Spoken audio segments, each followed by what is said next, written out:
സംഘടനയായ അമ്മയെ വനിതകൾ നയിക്കും. സംഘടനയുടെ പ്രസിഡന്റായി ശ്വേതാ മേനോനും ജനറൽ സെക്രട്ടറിയായി കുക്കു പരമേശ്വരനും തെരഞ്ഞെടുക്കപ്പെട്ടു. ചരിത്രത്തിൽ ആദ്യമായാണ് അമ്മയുടെ പ്രസിഡന്റ് സ്ഥാനത്തേക്ക് ഒരു വനിത തെരഞ്ഞെടുക്കപ്പെടുന്നത്. നടി ആക്രമിക്കപ്പെട്ട സംഭവത്തിന് പിന്നാലെ പ്രതിയെ സംരക്ഷിച്ചതിന്റെ പേരിൽ ഒരുപാട് പഴി കേട്ട സംഘടനയാണ് അമ്മ. എന്നാൽ കേസിൽ അന്തിമ വിധി വരാൻ ദിവസങ്ങൾ മാത്രം ശേഷിക്കെ സംഘടനയാകെ വനിതാ നേതൃത്വത്തിന് കീഴിലായി. സംഘടനയ്ക്കും അതിലെ അംഗങ്ങൾക്കും അഭിമാനിക്കാൻ ഇതിൽ ഏറെയുണ്ട്.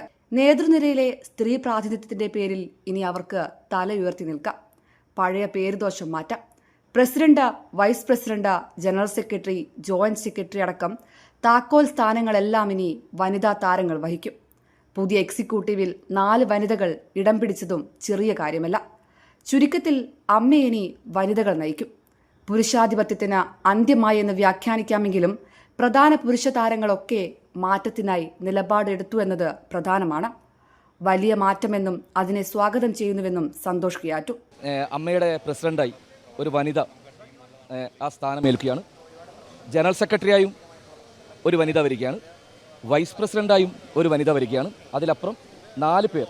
ഇത്തവണ ആദ്യമായിട്ടാണ് അങ്ങനെ ഒരു വനിതാ സംവരണം ഉണ്ടാക്കിയത്. അതിൽ 5 പേർ മത്സരിച്ചു, 4 പേർ. അപ്പോൾ ആലോചിച്ച് നോക്കുക, 4, 2, 6, 1, 7 പേര് അല്ലേ?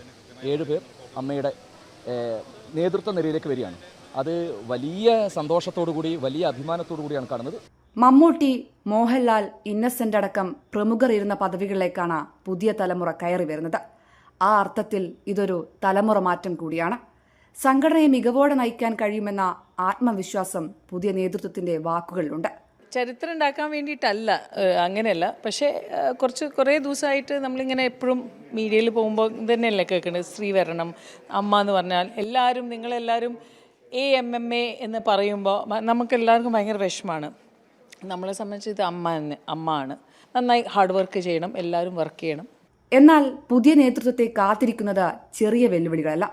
പഴയ പുരുഷാധിപത്യത്തിന്റെ രൂപങ്ങൾ സംഘടനയിൽ ഇന്നും ശക്തരാണ്.